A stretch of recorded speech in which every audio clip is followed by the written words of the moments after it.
오늘도 이제 투자 마인드에 대한 얘기를 할 거예요. 어떤 분들이 막 그러더라고요. 뭐, 왜 이렇게 기술 같은 거를 안 알려주고, 왜 이렇게 뜬구름 잡는 소리 하고, 이렇게 당연한 소리를 하냐고 막 하시는 분이 있더라고요.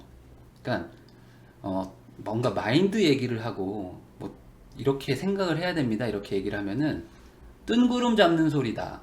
당연한 소리를 왜 하냐. 이렇게 얘기들을 해요. 근데, 그거는 정말 잘못된 생각이에요. 그러니까 투자라는 거는 마인드와 기술이 있는데 제가 생각하는 거는 마인드가 9예요. 마인드가 9고 기술은 1이에요. 기술은 1도 안 됩니다. 제가 봤을 때는 마인드가 9.5고 기술은 0.5 정도밖에 안 돼요. 무슨 소리냐? 생각이 결국에 모든 거를 다 결정해줘요. 기술은 별거 아니에요. 진짜 별거 아닙니다. 그냥 어떤 아파트가 좋아 보이잖아요? 그러면은 저거 얼마 정도 되면은 그거 괜찮아요. 이게 월세랑 뭐 전세 생각해 보면 이 정도면 나쁘지 않으니까 사세요. 요게 기술이에요. 예를 들어 기술은 진짜 뭐 쉽게 얘기하면은 뭐 한 10분, 20분에도 다 알려줄 수 있어요. 10분, 20분에도. 근데 그렇게 알려주잖아요? 절대 못 사요. 절대 못 삽니다. 제가 옛날에 요즘에는 안 하고 있는데 바빠져가지고 그 작년까지만 해도 그 재무 상담이라는 걸 했어요. 재무 상담을 물론 유료로 했었죠. 왜냐면 이제 그런 거를 원하는 분들이 좀 있으니까. 그러면은 이제 제 사무실에 오셔가지고 이렇게 상담을 해요. 한 2시간 정도 합니다.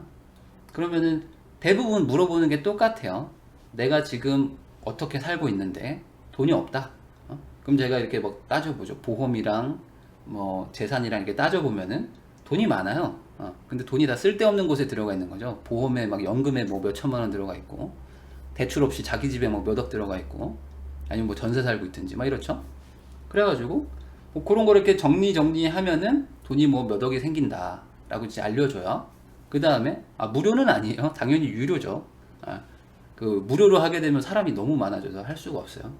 유료로 한다고 그래야지 사람들이 확 줄죠. 근데 이제 유료로 한다고 해도 사람들이 너무 많아져가지고 이제는 아예 안 하고 있어요. 근데 어 그게 대출 뭐 대출 받고 뭐 집 정리하고 이러면 뭐 예를 들어 몇 억이 생긴다고 칠게요. 그런 분이 있어요. 근데 그런 분한테 제가 그때가 언제야? 뭐 거의 뭐 1년 전 얘기니까 1년 반 전 얘기니까 그때 뭐 서울에 재건축 유망한 데 있잖아요. 그런데 이제 사라고 이제 얘기를 해줘요. 그러면은 그분도 저랑 한 2시간 정도 얘기를 하면은 막 고개를 막 끄덕끄덕하고 막 너무 막 뭐 너무 좋은 기회를 잡은 것 같다. 막 아니면 뭐 제가 성남에 재건축 같은 거 투자하라고 막 그랬었거든요. 옛날에 그 지하철 있는데 위주로. 지금은 많이 올랐지만은 그런 거 얘기해주면은 막 어우 좋다고. 그리고 집에 가서 남편하고 얘기해가지고 싹 다 뭐 정리해가지고 할게요. 막 그랬어요.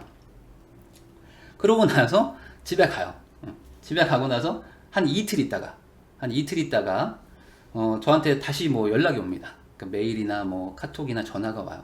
그러면서 제가 곰곰이 생각을 해봤는데 너무 위험한 것 같아요. 이래요. 너무 위험한 것 같아요. 너무 위험하고 너무 불안해요.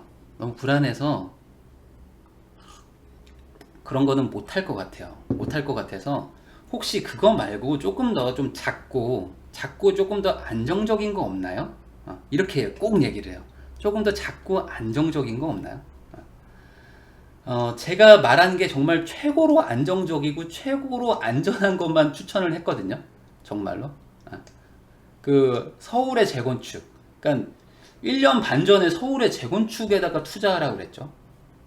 그러니까 뭐 예를 들어 뭐 개포 주공이니 뭐 이런 거 사라고 한 거예요. 그게 최고로 안전했거든요. 정말 최고로 안전했어요. 근데도 집에 가서 한 이틀 있다가 다시 너무 위험해서 조금 더 작고 안정적인 거 없을까요? 라고 얘기를 해요. 그럼 제가 할 말이 없는 거예요. 더 이상 뭘 안정적인 걸 알려줄 수가 있지? 라고 생각해서 그거 하시는 게 가장 좋다. 근데 그러고 나서 몇 억 올랐겠죠, 지금은? 그러니까 핵심은 뭐냐면요. 기술은 별거 없어요. 기술은 별게 없고요. 기술이 의미가 있으려면은 마인드가 돼야 됩니다. 마인드가 약한 사람들은 알려줘도 못해요. 알려줘도 못한다. 그거를 저는 옛날부터 많이 느꼈어요. 많이.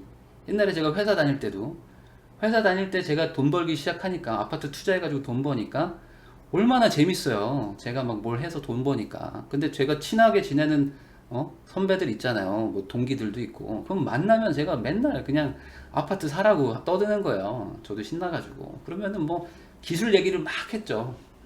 야, 이거 이렇게 사면 돼. 막 저건 이렇게 수익률 이렇게 따져보면 되고. 야, 최근에 내가 어디 사봤는데 그거 좋더라고. 그러니까 뭐 어디도 사. 이런 얘기 해주면은 좋다고 막 건배하고, 야, 우리 부자 되자 그래요. 그리고 아무도 안 사요. 진짜 아무도 안 사요. 아무도 안 샀어. 예. 아무도 안 사고, 그 다음에 나중에 또 와가지고 어디 좋은 거 없냐? 뭐 좋은 거 없니? 맨날 그러고 있어요. 맨날 그러고 있어요. 예. 그래서 제가 느꼈죠. 더 이상, 더 이상 내가 마인드 약한 사람들한테 기술을 가르쳐 줄 필요가 없다. 기술을 가르쳐 줄 필요가 없다고 그때 느꼈어요. 그래서 그 뒤로는 뭐 얘기를 안 하죠. 아무 얘기를 안 합니다. 그래서 알려달라고 간절히 말하는 사람도 마인드를 따져보고 알려주는 거지, 마인드가 없는데 알려줘 봐야 의미가 없어요. 하여간 그렇습니다. 그래서 오늘은 또 투자 마인드에 대한 얘기를 또 합니다. 물론 마인드만 있어서 되는 건 아니에요. 기술이 전혀 없는데 마인드만 강한 사람들은 사고를 쳐요. 사고를 치지만 어쨌든 중요한 건 마인드입니다. 사고를 치더라도 투자를 해본 사람들이 나중에 결국 성공합니다.